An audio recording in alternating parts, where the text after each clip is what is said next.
அதிமுகவை உடைக்கும் அவசியம் பாஜகவிற்கு இல்லை என நயினார் நாகேந்திரன் கூறியிருக்கிறார்.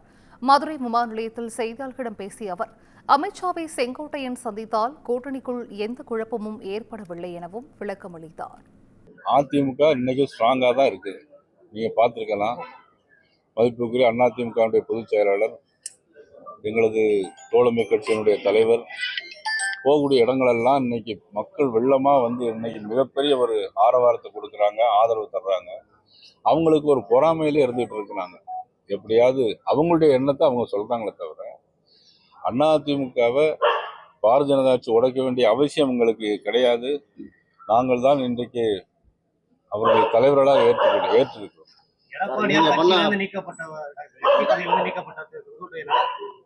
மத்திய உள்துறை அமைச்சரும் சந்திக்கிறாங்க. இது சந்திக்கிறது துணிச்சல்லாம் ஒண்ணு வேண்டியதில்லை. யாராவது வந்து அதாவது இல்ல இப்ப என்னன்னா அவங்க போயிருக்கலாம், சந்திச்சிருக்கலாம். இதுல வந்து என்னன்னா வந்து அதிமுகவிற்கு நீக்கப்பட்ட திரு செங்கோட்டையன் அவர்களை உள்துறை அமைச்சர் சந்தித்ததாக அவர்கள் வந்து சொல்லியிருக்கிறார்கள். எனக்கு இது வந்து முழுமையான எனக்கு கருத்து எனக்கு தெரியாது. பாஜக அறுவை சிகிச்சையில வந்து அதிமுக வந்து ஐசியூல இருக்கு அப்படின்னு விமர்சனம். யாரு? உதயநிதி. 2026 பிறகு யாரு ஐசியூக்கு போறாங்கிறது தெரியும். சார், ஓபிஎஸும் டிடிவியும் ரெண்டு பேருமே என்ன சொல்றாங்கன்னா, என்னோட எண் வந்து நயினார் நாகேந்திரன் இருக்குது, அவர் எப்ப வேணா எங்களை தொடர்பு கொண்டு பேசலாம் அப்படின்லாம் பேசியிருக்காங்க.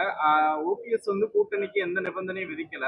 ஆனா டிடிவி அவங்க என்ன சொல்றாங்கன்னா, எடப்பாடி பழனிசாமி சிஎம் கேண்டிடேட்ல இருந்து இது பண்ணுங்க, அப்ப நாங்க தயார்ன்ற ரீதியில். அது அவருடைய சொந்த கருத்து, அதுக்கு நான் கருத்து சொல்ல முடியாது.